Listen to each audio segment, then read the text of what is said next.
안녕하십니까. 오늘은 지난번에 말씀드렸듯이 아르헨티나 금융위기에 대해서 말씀을 좀 드리겠습니다. 현재 아르헨티나 금융위기가 심각한 상황입니다. 조만간에 아르헨티나는 어떤 결단을 해야 됩니다.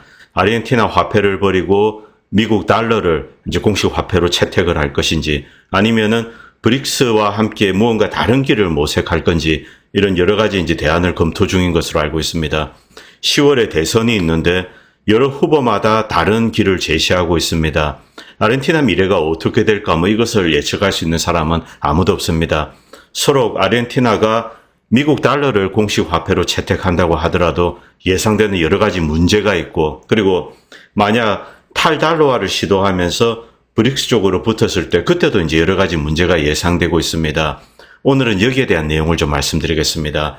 누가 최근에 아르헨티나 금융위기, 특히 이 부채 트랩입니다. 이것을 만들었는가? 과연 브릭스가 탈출구가 될 수 있을까? 여기에 대해서 말씀을 좀 드리겠습니다. 먼저 지미도 방송에서 이런 내용이 올라왔습니다. 여러분들 잘 아시는 멕시코의 오브라도르 대통령입니다. 암로라고 부르죠. 이 오브라도르 대통령이 팔레스타인을 공식적인 정부, 이 독립국가로 인정을 했습니다. 그리고 연락사무소를 대사관으로 승격한다. 이런 발표를 했습니다. 참 놀라운 인물이죠. 그리고 이스라엘을 인종 청소를 자행하는 국가로 지정을 했습니다. 이스라엘 내 팔레스타인 주민들을 이렇게 밀어내고 있는 겁니다. 이 에트닉 클린징, 그 국가로 지정을 한 겁니다. 미국 같은 경우 이 오브라도르 대통령을 못 잡아먹어서 안달입니다. 최근에 이제 오브라도르 대통령이 이 멕시코의 광산이라든가 유전지대, 천연가스지대, 이것을 국유화하는 법안을 만들고 밀어붙이고 있습니다. 어떠한 외국 기업도 이것을 살 수 없다. 미국은 이런 멕시코 정권에 대해서 여러 가지 다양한 협박을 하고 있습니다. 펜타놀이라든가 이런 것을 핑계로 미군을 멕시코에 주둔시켜야 한다. 미군 주둔서를 이제 지금 퍼뜨리고 있습니다. 그리고 걸핏하면은 미국 군대를 보내서 이제 손을 좀 봐야 한다. 이런 극단적인 주장을 하는 미국 이제 상원의원, 하원의원도 있습니다. 물론 그 다음엔 또 다른 의원이 나와서 변명을 하고 수위를 좀 낮춥니다만, 어쨌든 이 미국은 이 오브라도르 대통령을 손을 볼 그럴 기회를 노리고 있습니다. 특히 이 오브라도르 대통령이 선거법 개정을 시도하고 있습니다. 이 금권 선거를 없애고, 그리고 수개표라든가 이런 것을 좀 강화해서 부정선거를 방지하는 겁니다. 그런데 여기에 현 야당과 미국이 극렬하게 반대하고 있습니다. 선거법을 개선하는 것을 부정선거 획책이라고 이제 이렇게 비판을 하고 있는 거죠. 민주주의를 훼손하는 것이다. 미국처럼 전자개표기를 도입해라. 이런 식으로 이야기하고 있습니다. 그리고 현 야당 세력과 또 마약 카르텔이 연관이 되어 있습니다. 많은 사람들이 지금 미국 정부와 마약 카르텔이 적이라고 생각하는데 천만의 말씀입니다. 멕시코 마약 카르텔과 미국 정부, 미국의 어떤 세력이 있다 칩시다. 그들, 그리고 좀 이제 지금 야당 세력들, 이들은 원래 연합군입니다. 일종의 이제 멕시코의 과도 지배 세력이죠. 이 과도 지배 세력에게 있어서 이 오브라도르 대통령은 이제 눈에 가십니다. 그런데 적극적인 액션을 취하지 않는 이유는 멕시코는 연임이 불가능하다고 합니다. 그래서 좀 있으면 오브라도르 대통령도 이제 임기를 마칠 테고, 그러면 물러나고 자기들이 손쉽게 이 권력을 장악하지 않겠나 이렇게 이야기하고 있습니다.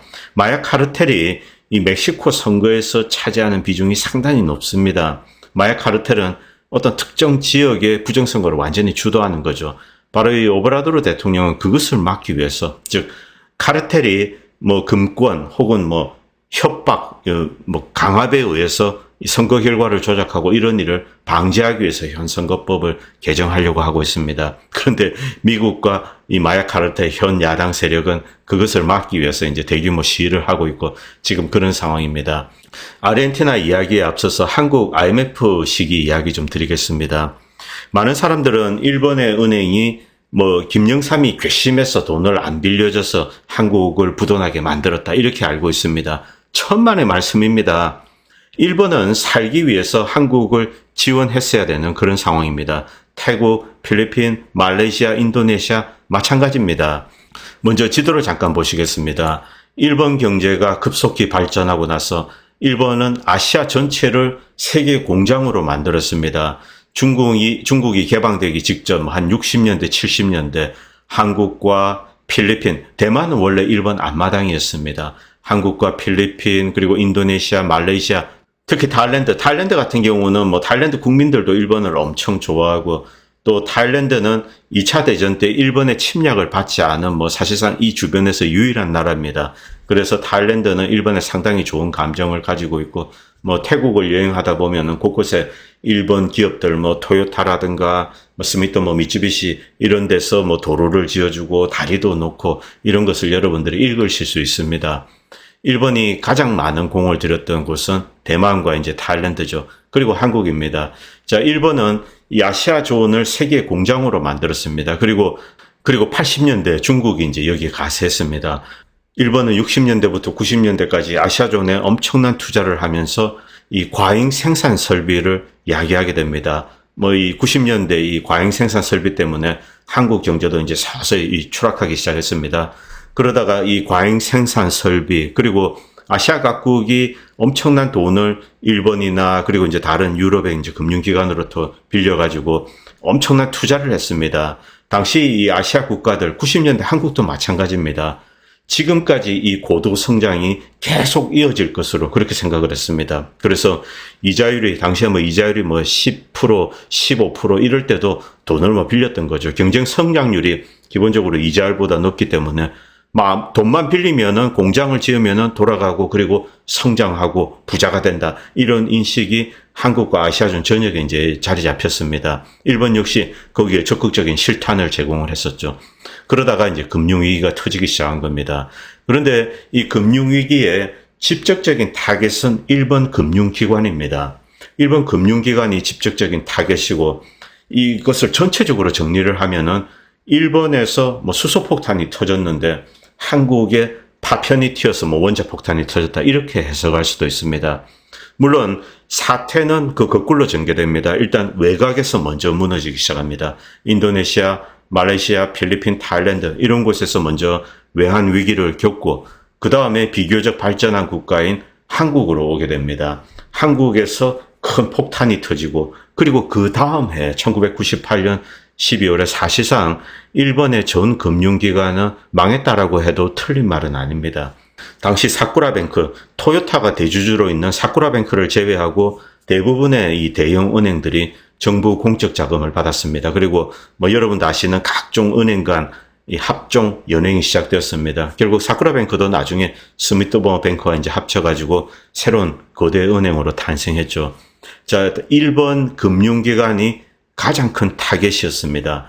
그렇기 때문에 일본은 동남아시아뿐만이 아니라 대한민국에서 97년도에 터진 외환위기를 적극적으로 막았어야 되는 위치에 있습니다. 그리고 그러려고 했습니다. 그런데 일본의 팔을 비튼 것은 당연히 미국입니다.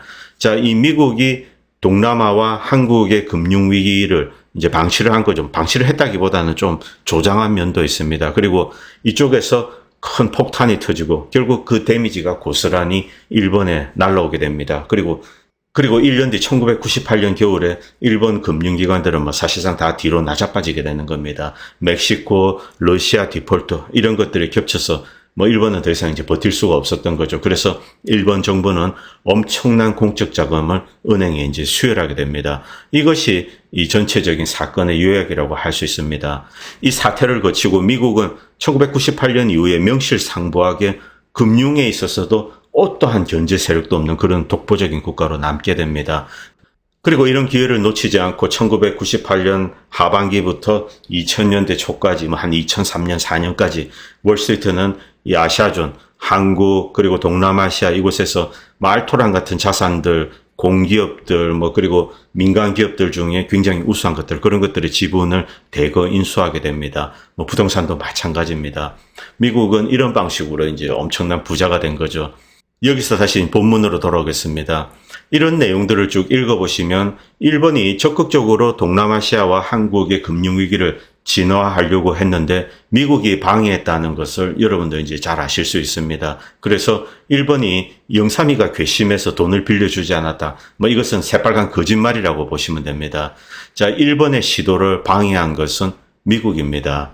그리고 이제 일본 은행들은 여기에 대해서 이제 상당히 붕괴했다고 합니다. 그러나 일본 내부가 워낙 골마 있었기 때문에 제대로 저항할 수 없었던 거죠. 결국 뭐 일본 역시 이런 문제들이 이제 인플로드 되는 겁니다. 그래서 일본의 금융기관들은 내파되고 엄청난 공적 자금으로 또 일본 대형 은행들은 합종 연행을 하게 됩니다.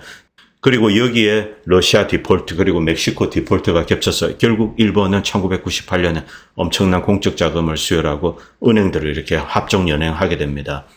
자, 이런 내용들 뭐 여러분도 아시는 분들은 다 아실 겁니다. 결국 미국은 엄청난 수혜를 받습니다. 그리고 미국은 뭐 큰 돈을 들이지 않고 사실상 이 동남아시아나 한국의 알토란 같은 기업의 지분을 이제 인수를 한 겁니다. 그리고 이 공적 자금을 대고 한국 정부로 하여금 이제 이 구제금융을 만들어서 금융기관의 수혜를 하게 된 거죠. 그것의 가장 큰 수혜자 역시 외국계 은행이 되었습니다. 특히 미국계 은행들. 미국계 은행은 한국계 은행에 이제 지분을 인수하고 한국에서 영업을 하면서 정부 공적 자금으로 또 클린화하고 그 수혜도 누리고 또 한국 경제가 회복이 되고 그 다 과실도 또 누리게 되는 겁니다.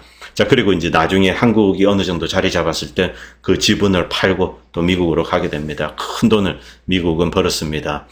자, 이 아르헨티나 사태로 다시 돌아오겠습니다. 지금 아르헨티나는 뭐 최악이라고 합니다. 지난번도 말씀드렸지만 이 코비드 사태, 코비드 락다운 때문에 이 아르헨티나는 여러 가지 이제 부양책을 발표하게 됩니다. 이 아르헨티나는 과거부터 계속 이 파퓰리스트 정부가 이제 들어섰기 때문에 이 어떤 뭐 국가적인 위기가 발생한다, 코비드 락다운이 발생한다, 그러면은 정부가 좀 적극적으로 나서서 어떤 이제 복지 혜택, 뭐 그 직접적인 금전적 지원도 하고, 뭐 식량도 나눠주고, 의료 지원도 뭐 무료화한다든가, 이런 일을 적극적으로 했습니다. 그런데 아르헨티나 정부는 뭐 충분한 돈이 없습니다. 그래서 화폐 증발을 했습니다. 돈을 찍어서 일단 이제 코비드 락다운을 넘기게 됩니다. 물론 이와 같은 정책을 선진국들도 취했습니다만 선진국들은 재정적인 여력이 있습니다. 한국 같은 경우도 여력이 있죠. 그런데 아르헨티나나 뭐 제3세계는 그럴 여력이 없습니다. 그래서 락다운이 끝나고 나서 뭐 경제가 가파르게 회복하면 좋은데 그렇지도 않습니다. 그래서 이제 이런 문제들이 고스란히 터지게 된 겁니다. 엄청난 인플레이션, 살인적인 인플레이션이 덮치게 된 거죠. 주말마다 칠레에서 원정 쇼핑객이 온다고 합니다. 뭐 아르헨티나 경제가 워낙 안 좋기 때문에, 그리고 아르헨티나 화폐 가치가 엄청 떨어졌습니다. 칠레 대비 70% 정도 저렴하다고 합니다. 생필품이. 이런 것을 사서 또 칠레로 돌아가게 됩니다. 그리고 아르헨티나 화폐를 보면은 강도도 쓸모없다고 버린답니다. 이 페소도 쓸모없다고 버렸다. 뭐 이런 사건, 강도도 외면한 돈, 이런 이야기가 있습니다. 아르헨티나가 코비드 팬데믹을 대처하기 위해서 뭐 각종 복지 혜택을 남발하고 뭐 이런 것들은 여러분도 아실 겁니다. 자, 이렇기 때문에 페소 가치가 이제 계속 추락할 것이라고 이제 아르헨티나 국민은 생각하고 있는 겁니다. 그래서 미국 달러가 생기면 계속 묻어두는 겁니다. 아르헨티나 페소를 은행에 넣어둬봤자 비록 이제 아르헨티나 정부가 금리를 많이 올렸습니다만 그럼에도 불구하고 인플레이션을 따라가지 못하는 겁니다. 그래서 US 달러를 들고 있고 침대 밑에 이렇게 숨겨두면은 조만간에 이제 이 과거보다는 페소 가치가 더 떨어졌기 때문에 이 달러가 큰 위력을 발휘하게 됩니다. 그래서 매트리스 및 달러 자산이 크게 증가했습니다. 그리고 여기에다 이제 가뭄이 덮쳤다고 합니다. 100년에 한 번 있을까 말까 한 가뭄이 덮쳐서 이 농축산물 수출에 치명적인 타격을 가했습니다. 아르헨티나는 수출의 기준 세계 11위의 농축산물 수출국이라고 합니다. 대두 및 대두 가공품, 축산물을 수출하는데 이 전체 수출액의 60%를 차지합니다. 이 올해 최대 200억 달러 정도의 농축산물 수출액이 감소할 것으로 그렇게 추정되고 있습니다. 엄청난 금액입니다. 자, 이 아르헨티나 같이 가난한 나라에서 200억 달러 정도, 하나로는 한 26조 정도 됩니다. 이 정도 수출이 감소하게 된다면 치명적이라고 합니다. 그리고 둘째는 정부의 환율 통제 정책의 부작용입니다. 아무래도 중앙정부가 환율을 통제하려고 나서기 때문에 이런 것이 제대로 먹힐 리가 없죠. 그래서 시장에서는 이중적인 구조가 이제 만들어지게 됩니다. 한국 같은 경우, 명동에 가면은 암달러 시장, 아르헨티나도 암달러 시장 환율이 있고 또 정부 고시 환율이 있을 겁니다. 그리고 셋째는 수출 업체들의 타격입니다. 기본적으로 달러가 부족하기 때문에, 그리고 달러 수입이 부족하기 때문에 지금 들고 있는 것은 페소밖에 없습니다. 페소 가치는 계속 하락합니다. 이 수입 업체들의 구매력이 계속 감소하기 때문에 제대로 된 수입을 할 수가 없는 거죠. 수입 업체들이 수입을 하지 못하면 당연히 원자재가 부족해집니다. 그래서 산업 활동 역시 하락하게 됩니다. 통상적으로 환율이 하락하고 자국 화폐 가치가 떨어지고 그러면은 임금의 절대 가치도 하락하게 됩니다. 임금이 싸지기 때문에 외국에서는 수출 주문을 늘리게 됩니다. 그래서 산업 활동이 활발해져야 합니다. 그런데 그 효과조차 이 아르헨티나는 누릴 수가 없는 겁니다. 왜? 달러가 너무나 부족하기 때문에. 도대체 이 달러 부족 현상이 왜 나타났는가? 그것이 오늘의 핵심입니다. 그리고 네 번째, 불투명한 정치 상황.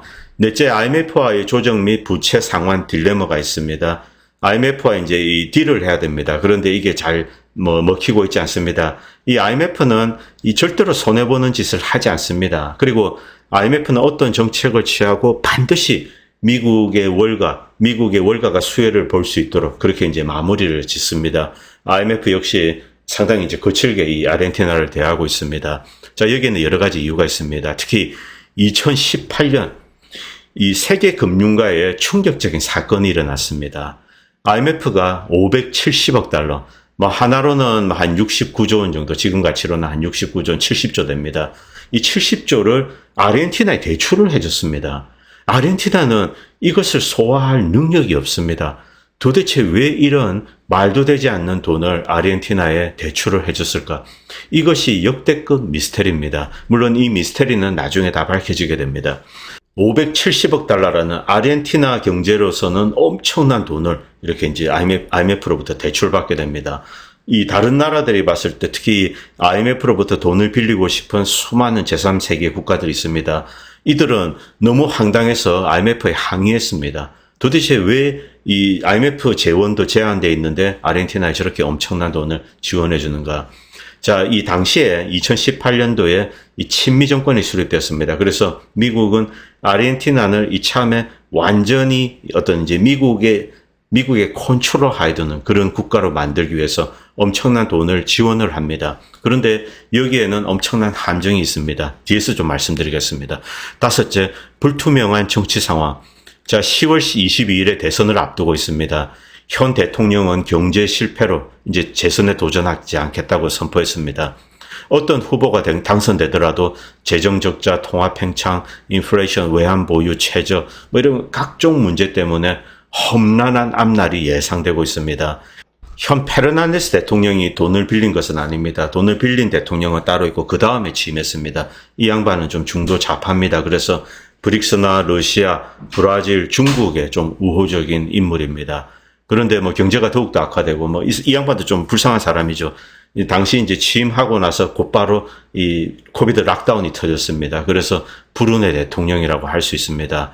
현 페르난데스 대통령은 중국과 좀 딜을 해서 중국의 도움을 받아서 경제 위기를 벗어나려고 노력을 합니다만, 그러나 이 아르헨티나는 사실 지금 현재는 답은 없는 상황입니다. 이 알자지라에서 이런 기사가 올라왔습니다. 과연 브릭스가 아르헨티나 경제에 도움이 될까? 브릭스가 아르헨티나 문제를 해결할 수 있을까? 이 지금 우파 정권들은 이 서구, 특히 미국에 대해서 이제 미국의 도움을 적극적으로 끌어내겠다 이런 공약을 내걸고 지금 이제 선거 유세를 하고 있습니다. 그리고 일부 후보는 아예 미국 달러를 이제 아르헨티나 공식 화폐로 채택하겠다 이렇게 주장을 하고 있습니다. 그 문제가 사실은 지금 가장 중요한 이슈입니다. 현 페르난데스 대통령은 중도 좌파입니다. 중도 좌파 연합인데, 그런데 전 정권이 이 IMF로부터 540억 달러를 빌리고, 그리고 어떻게 된 연유인지 그 540억 달러가 순식간에 미국으로 다시 다 빠져나갔습니다. IMF 뒤에는 미국이 있습니다. 그리고 미국이 승인해서 IMF는 540억 달러를 빌려줬습니다. 그런데 이 돈이 아르헨티나에 도착하자마자 아르헨티나의 이 과도 지배치 세력들, 이 엘리트 세력들입니다. 이들은 엄청난 달러가 들어왔는데 아르헨티나 화폐를 신속하게 이 달러로 바꾸고, 그리고 아르헨티나에 자기들이 가지고 있던 자산을 또 신속하게 US 달러로 바꿉니다. 그리고 이 US 달러로 바꾼 다음에 이 돈을 미국으로 계속 보내게 됩니다. 그리고 미국은 그 길을 활짝 열어둡니다. 원래 IMF가 이제 어떤 제3세계 국가, 고통받고 있는 국가에 돈을 빌려줄 때는 자본 통제를 적극적으로 요구합니다. IMF가 예를 들면은 뭐 한 10조를 빌려줬습니다. 그럼 10조를 빌려줬으면은 그 나라의 지배 세력들이 그 10조를 해외로 빼돌리는 것을 절대로 이제 허락하지 않습니다. 그래서 감시 요원도 보내고 그 루트도 다 차단합니다. 그래서 그 10조를 가지고 내부의 경제 문제, 금융 위기를 풀도록 그렇게 이제 도와주게 됩니다. 그런데 이번의 경우는 다릅니다. 540억 불이 아르헨티나로 갔는데 미국은 개구멍을 활짝 열어둔 거죠. 그리고 아르헨티나 지배 세력들, 과도 지배 세력, 엘리트 세력, 부자들은 아르헨티나 자산을 신속하게 US 달러로 바꾼 다음에 US 달러는 끝없이 이렇게 이제 미국으로 돌아오게 됩니다. 특히 뭐 마이애미나 이런 곳으로. 여러분들이 잘 모르시는 내용이 있는데 미국은 세계 최고의 돈 세탁 국가입니다. 자, 어쨌든 아르헨티나에서 엄청난 달러 자산이 다시 미국으로 들어오게 됩니다. 당연히 아르헨티나 경제는 엉망이 되는 거죠. 이때 페르난데스 대통령이 이제 등장하게 됩니다. 자, 이 페르난데스 대통령은 브릭스에 좀 적극적입니다. 물론 아직까지 미국이나 IMF와는 뭐 계속 협력을 하고 있습니다만, 그러나 새로운 활로를 모색하고 있습니다. 여기에 이 룰라 대통령은 아르헨티나 목에서 IMF 칼을 제거해 주겠다, 이런 약속을 했습니다. 이 브릭스 국가, 뭐 중국이나 러시아 그리고 남아공, 뭐 브라질 다 포함한 겁니다. 이들이 아르헨티나 요구하는 것은 서구 부채, 뭐 IMF든 그리고 미국 금융기관에 진 부채든 뭐 어떤 형태가 되었든 그것에 대해서 아르헨티나는 디폴트를 선언해라는 겁니다. 못 갚아주겠다. 아예 파산 처리하고 장부를 클린한 다음에 그쪽에서는 보복이 들어올 겁니다. 그래서 아르헨티나는 국제 무역 시스템 그리고 국제 결제 시스템으로부터 완전히 퇴출될 겁니다. 국제 금융 시스템으로부터 퇴출이 되죠. 과거에 이런 퇴출 보복을 받으면은 뭐 이 나라 경제는 그대로 이제 더욱더 악화되게 됩니다. 그래서 다시 눈물을 머금고 미국에게 매달려서 이 국제 금융 시스템에 들어갈 수 있도록 해달라, 이렇게 요청을 하게 되는 거죠. 그런데 브릭스가 새로운 어떤 시스템을 만드는 겁니다. 그래서 이 룰라 같은 경우, 야, 그 미국 빚, 뭐, 그냥 디폴트 내고 이리 와. 너도 이제 좀 부담을 덜고 파산한 상태로 오면은 다시 새롭게 이 안에서 시작하자. 이런 식으로 이제 꼬시고 있는 거죠. 사실 룰라도 좀 무서운 사람입니다. 자, 이 아르헨티나 같은 경우는 애매합니다. 뭐, 아르헨티나 자체가 이 미국이나 서구와 또 밀접한 연관을 가지고 있습니다. 아르헨티나 지배 세력은 당연히 이제 미국이나 유럽과 특히 스페인입니다. 이 아르헨티나와 스페인 관계는 굉장히 긴밀합니다. 그래서 서구 세계와 엄청난 관련이 있죠. 하루아침에 이혼할 수가 없는 겁니다. 이 스페인 입장에서는 사실은 이 아르헨티나는 마치 프랑스가 퀘벡을 바라보는 것과 같습니다. 이 아르헨티나의 주류 세력은 여전히 스페니쉬입니다. 뭐 멕시코만 가도 이제 좀 이렇게 믹싱이 되어 있는데 아르헨티나는 여전히 지배 세력들이 스페니쉬 뭐 순혈이라고 봐도 뭐 크게 틀리지 않습니다. 세계 인구의 40%를 대표하는 브릭스는 이 오랫동안 세계 경제와 금융기관을 지배해온 G7 국가에 대한 어떤 뭐 이 얼터너티브 대안으로서 지금 이제 등장하고 있습니다. 그리고 브릭스 은행이라고 할 수 있는 이제 뉴 디벨로퍼먼트 뱅크, 이것을 이용해서 새로운 어떤 이제 IMF, 월드뱅크 이런 것을 만들겠다, 이제 역할을 하겠다, 이렇게 선언을 했습니다. 그런데 이 NDB가 회원국에 분배할 수 있는 자금은 여전히 제한됩니다. G7이랑 비교가 되지 않죠. 현재는 120억 달러에 불과합니다. 뭐 그러나 추가적으로 여기에 이제 자금을 투입할 여력은 있습니다. 중국이라든가 러시아 그리고 브라질 역시 여기에 이제 추가적인 자금을 투입할 여력이 있습니다. 여기에 사우디나 걸프만 연한 국가들이 조인한다면 글자 그대로 판이 이제 엄청 커지게 되는 거죠. 자, 그렇기 때문에 사우디가 이 브릭스의 뭐 회원이 된다, 이것은 굉장히 중요한 뉴스라고 보면 됩니다. 아직까지 공식적으로 확인된 것은 아니기 때문에 일단은 지켜보도록 하겠습니다. 자, 지금 아르헨티나 사태가 악화되는데 뭐 첫 번째는 코비드 락다운, 두 번째는 뭐 전대미문의 가뭄 사태입니다. 그러나 가장 본질적인 이 달러 부족 사태를 야기한 것은 전임 대통령입니다. 2018년에 540억 달러의 달러를 빌려온 다음, 그리고 이 아르헨티나 과도 지배 세력들은 이제 아르헨티나 자산을 미친 듯이 이제 달러로 바꾸게 됩니다. 이 540억 달러를 빌려오기 전에는 달러가 부족해서 아르헨티나 자산이 아무리 많아도 제대로 바꿀 수가 없습니다. 그런데 540억 불이 들어오니까 미친 듯이 이제 달러로 바꾸게 되는 거죠. 그리고 이 아르헨티나 정부와 미국은 미국으로 빠져나갈 수 있는 이제 자본이 빠져나갈 수 있는 그 통로를 활짝 엽니다. 그래서 이 아르헨티나의 거부들은 마이애미로 와서 뭐 수백만 달러짜리 집도 사고 부동산도 사고 그래서 이제 플로리다 집값이 이제 많이 오르게 됩니다. 이 플로리다 특히 마이애미 쪽 가면은 뭐 요지경이라고 할 수 있습니다.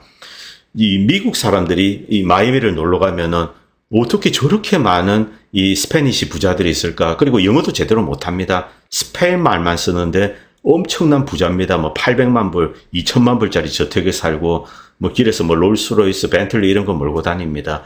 물어보면 이제 영어도 잘 못합니다. 도대체 저 히스패닉 부자들은 어디서 나왔냐? 이 남미는 식민지의 2차 식민지 구조가 되어 있습니다. 자, 이 미국의 식민지 역할을 합니다. 그런데 그 나라 안에도 또 다른 식민 구조가 있습니다. 이 지배계급들은 이제 스페니시 후예들, 뭐 스페니시 후예라고 할 수 있습니다. 자, 좀 백인이라고 분류가 되는 거죠. 자, 그리고 원주민들이 있습니다. 뭐 페루를 가도 그렇고 볼리비아도 그렇고 멕시코도 좀 그렇습니다. 뭐 조금 완화되어 있지만요. 자, 지배계급들, 그 나라를 소유하고 있는 세력들은 주로 이제 스페니시입니다. 스페니시 후예들이죠. 그리고 밑에서 이 노동 군단을 이루고 있는 것은 뭐 좀 이제 원주민들입니다. 원주민 피가 좀 섞여 있죠. 자, 이런 2차 식민지 구조가 되어 있습니다. 그래서 남미의 이 스페니시 후예들, 이들 지배 세력들은 돈만 생기면 일단 이제 플로리다에 파킹해 둡니다. 그리고 자식들은 플로리다에 보내서 이제 비싼 교육을 시키고 거기가 일종의 이제 파킹장이 되는 거죠. 캘리포니아랑 똑같습니다. 중국 공산당의 거부들이 이 돈과 자식을 빼돌리는 곳, 캘리포니아, 뉴욕, 보스턴, 뭐 시애틀, 샌프란시스코, 뭐 LA 이런 곳입니다. 자, 이런 곳에 중국 공산당이 뭐 엄청난 돈을 빼돌리는 거죠. 그래서 뭐 20살짜리 애들이 뭐 200만 불짜리 콘도에서 살고 그냥 뭐 그러고 있는 겁니다. 이 플로리다 지역이 남미 거부들, 남미 과두 세력에게는 바로 그런 곳이라고 볼 수 있습니다. 자, 이 아르헨티나 사태. 자, 미국 같은 경우는 이 사태를 그대로 방치했습니다. 미국이야말로 이 부채 트랩을 만든 국가입니다. IMF를 컨트롤하는 거죠. 이 아르헨티나에서 지금 뭐 달러 수입은 제한되어 있습니다. 곡물 수출도 이제 제대로 되지 않기 때문에 달러가 이제 조금만 이렇게 아르헨티나로 들어오게 되는 거죠. 그런데 그 들어온 달러도 고스란히 이자로 이제 다 나가게 됩니다. 자, 부채가 많기 때문에 외채가 많은 거죠. 그래서 IMF로부터 추가로 엄청난 돈을 빌렸는데 여기에 대해서 이자를 지급해야 됩니다. 자, 달러를 이제 벌어들이자마자 그 돈이 고스란히 다 빠져나가는 겁니다. 아르헨티나 경제는 현재 재생 가능성이 없습니다. 어떤 형태로든 이 부채에 대한 헤어컷을 해줘야 됩니다. 그러나 IMF는 기본적으로 그런 것을 하지 않습니다. 뭐 다른 방식을 이용해서 풀려고 하겠죠. 다른 방식으로 푼다는 게 무엇인가? IMF 역시 아르헨티나가 정상적인 방식으로 이 문제를 풀 수 없다는 것을 잘 알고 있습니다. 자, IMF는 어떤 방식으로 해결하려고 할까요? 자, 아르헨티나란 국가가 가지고 있는 국유 자산들이 있습니다. 그리고 국가 기관망들, 뭐 국영업체들 이런 것들을 민영화한 다음에 미국 자본에 팔아서 그 대금을 받아서 빚을 갚아라 이렇게 요구를 하는 겁니다. 한국에 했던 것과 똑같습니다. 뭐 전 세계 미국은 사실 그런 방식으로 하고 있습니다. 자, 아르헨티나가 가지고 있는 알토란 같은 뭐 유전지대가 있을 수가 있고 그리고 뭐 농장지대가 있을 수도 있습니다. 그리고 광산, 리튬 광산 이런 것을 민영화해라는 겁니다. 민영화하면 결국 팔아야 되겠죠. 그리고 월가 세력들이 들어와서 삽니다. 그리고 돈을 지불합니다. 이 아르헨티나 정부는 그 돈을 받아서 IMF 부채를 갚는 겁니다. 이것이 IMF가 제안한 해결 방식입니다. 너무나 뻔하기 때문에 제가 뭐 반복 설명할 필요는 없을 것 같습니다. 이 장하준 교수, 뭐 옥스퍼드 대학인가요? 캠브리지인가요? 이 장하준 교수, 뭐 저는 이 양반 좋아하지 않는데 어쨌든 이 장하준 교수가 여기에 대해서 이야기를 했습니다. 방송이 길어져서 1부, 2부로 나누었습니다. 1부는 여기까지 하고 2부에서 계속 방송하도록 하겠습니다. 감사합니다.